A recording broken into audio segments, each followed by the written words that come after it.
Selamat pagi dan salam sejahtera untuk kita semua. Semoga keadaan kita selalu baik dan selalu dilindungi oleh Tuhan Yang Maha Kuasa. Baik, di sini kami dari kelompok 4 ingin berdiskusi tentang metode klasifikasi bahasa. Namun sebelum lanjut pada materi, izinkan saya untuk memperkenalkan diri. Di sini saya Novisari membahas mengenai bagian A, yaitu pengertian bahasa. Tentunya teman-teman semua sudah tidak asing lagi apa itu bahasa. Baik, untuk mengefisienkan waktu, saya akan menjelaskan apa itu pengertian bahasa. Pengertian bahasa. Dalam Kamus Besar Bahasa Indonesia, bahasa diartikan sebagai sistem lambang bunyi yang arbitrar yang digunakan oleh anggota suatu masyarakat untuk bekerja sama, berinteraksi, dan mengidentifikasi diri. Ada beberapa pengertian bahasa menurut para ahli, di antaranya yaitu Mario Pei. Bahasa adalah sebuah sistem dari komunikasi dengan bunyi yang dioperasikan melalui organ bicara dan pendengaran di antara anggota komunitas dan menggunakan lambang bunyi yang bersifat arbitrar serta mempunyai kesepakatan makna. Yang kedua, menurut Bloomfield, bahasa adalah sistem arbitrari dari lambang bunyi yang memungkinkan manusia membangun budaya atau mempelajari sistem dari budaya untuk berkomunikasi atau berinteraksi. Yang ketiga adalah Jack Richard. Bahasa adalah sistem komunikasi manusia dari struktur penyusunan bunyi dengan membawa ekspresi kepada unit yang lebih besar, yaitu makna. Yang ketiga adalah Webster. Bahasa adalah alat sistematis untuk menyampaikan sebuah gagasan atau perasaan dengan memakai tanda-tanda bunyi, gestur atau tanda yang disepakati yang mengandung makna yang dapat dipahami. Ahli berikutnya adalah Krida Laksana, mengemukakan bahwa bahasa adalah sistem lambang bunyi yang arbitrar yang dipergunakan oleh anggota kelompok sosial untuk bekerja sama, berkomunikasi, dan mengidentifikasi diri. Baik, sekian penjelasan dari saya. Berikutnya akan dibahas oleh rekan saya. Selamat pagi dan salam sejahtera bagi kita semuanya. Perkenalkan, nama saya Rufina Jeski Anjeli, anggota dari kelompok 4. Yang mana anggota kelompok kami di sini membahas mengenai metode klasifikasi bahasa. Baik, pada kesempatan saat ini saya akan menjelaskan mengenai kaidah bahasa dalam sistem lambang. Nah, di dalam kaidah bahasa dalam sistem lambang ini ada mencakup beberapa hal. Saya akan menyebutkan ada 6 kaidah bahasa yang tercakup di dalam sistem lambang ini.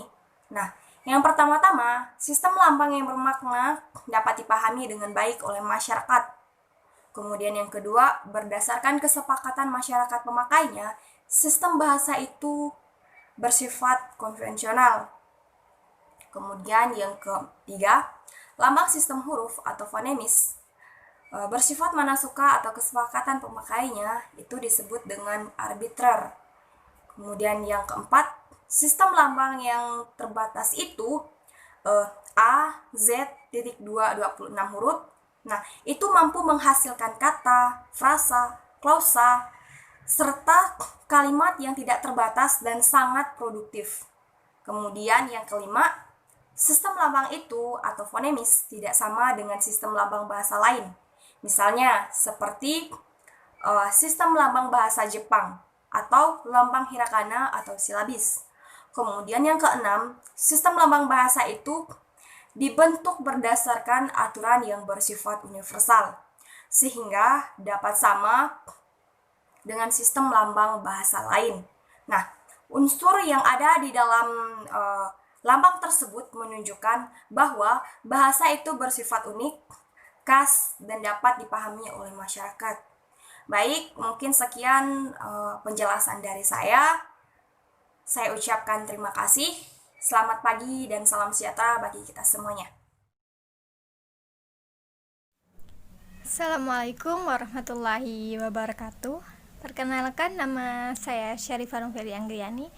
Di sini saya akan menjelaskan materi bagian B, yaitu metode klasifikasi bahasa.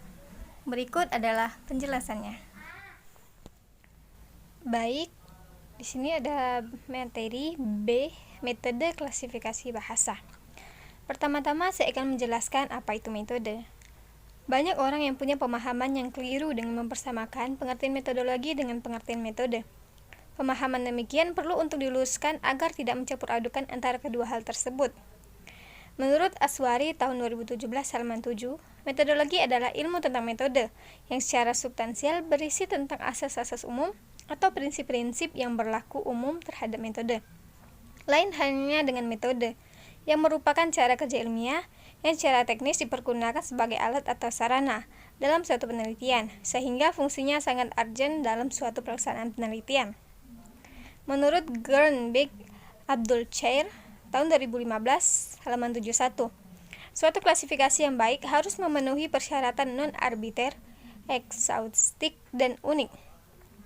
Non-arbiter adalah bahwa kriteria klasifikasi itu tidak boleh semaunya, hanya harus ada satu kriteria, tidak boleh ada kriteria lainnya. Dengan demikian, kriteria yang hanya satu ini yang non-arbiter, maka hasilnya akan ekshaustif. Ekshaustif artinya, setelah klasifikasi dilakukan, tidak ada lagi sisanya. Semua bahasa yang ada dapat masuk ke dalam satu kelompok. Selain itu, hasil klasifikasi harus bersifat unik. Maksudnya, kalau suatu bahasa sudah masuk ke dalam salah satu kelompok, dia tidak bisa masuk lagi ke dalam kelompok lain.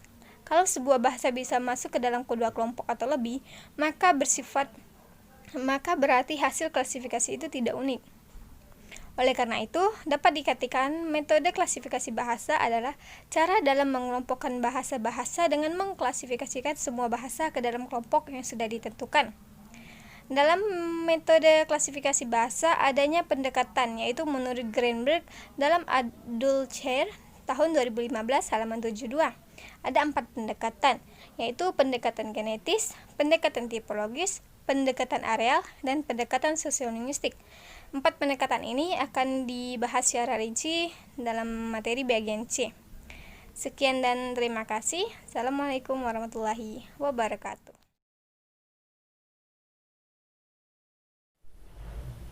Perkenalkan, nama saya Indra Uriega Tamba.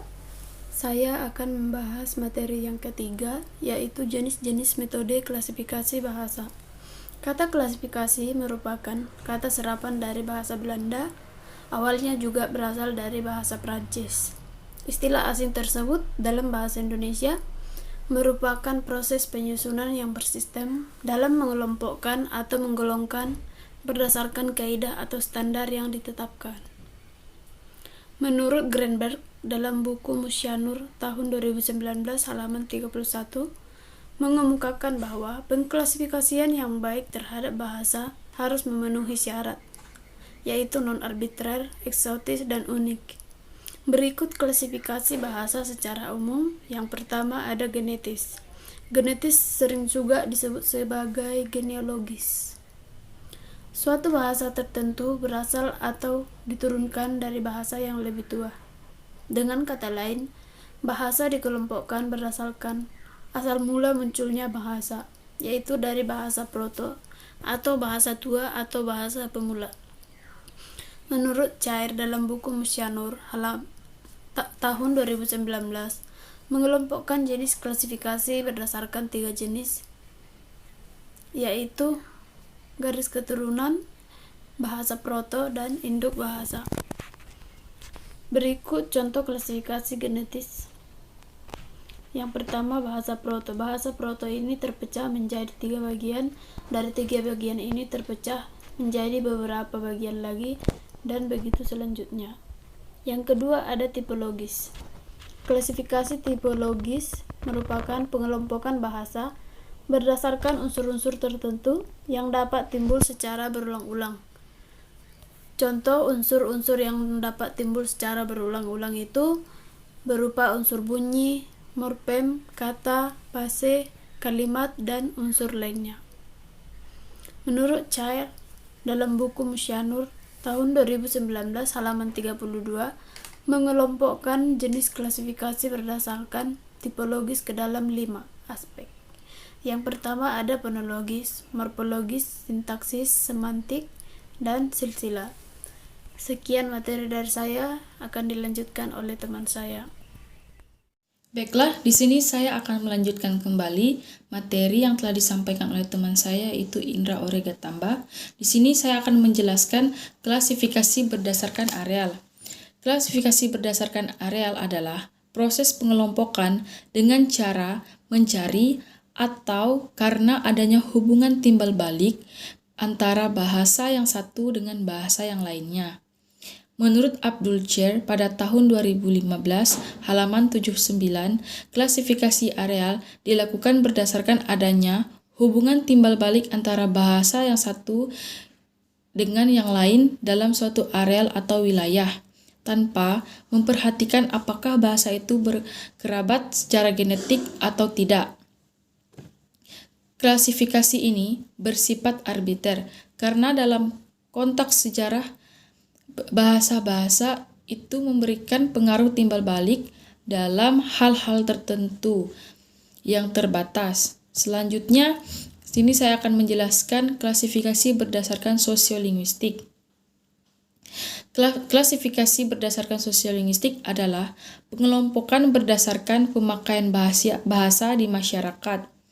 Hal tersebut dilakukan dengan cara mencari hubungan antara bahasa dengan faktor yang terdapat dan berlaku dalam masyarakat. Menurut Abdul Chair pada tahun 2015, halaman 80, klasifikasi sosiolinguistik dilakukan berdasarkan hubungan antara bahasa dengan faktor-faktor yang berlaku dalam masyarakat, tempatnya berdasarkan status, fungsi, penilaian yang diberikan masyarakat terhadap bahasa itu sendiri. Historis berkenaan dengan sejarah perkembangan bahasa atau sejarah pemakaian bahasa itu. Kriteria historis ini akan menjadi positif kalau bahasa itu mempunyai sejarah perkembangan atau sejarah pemakaiannya. Baiklah, sekian materi yang dapat saya sampaikan, kurang dan lebihnya mohon maaf. Demikian presentasi pada kelompok kami hari ini, kurang dan lebihnya kami mohon maaf. Terima kasih.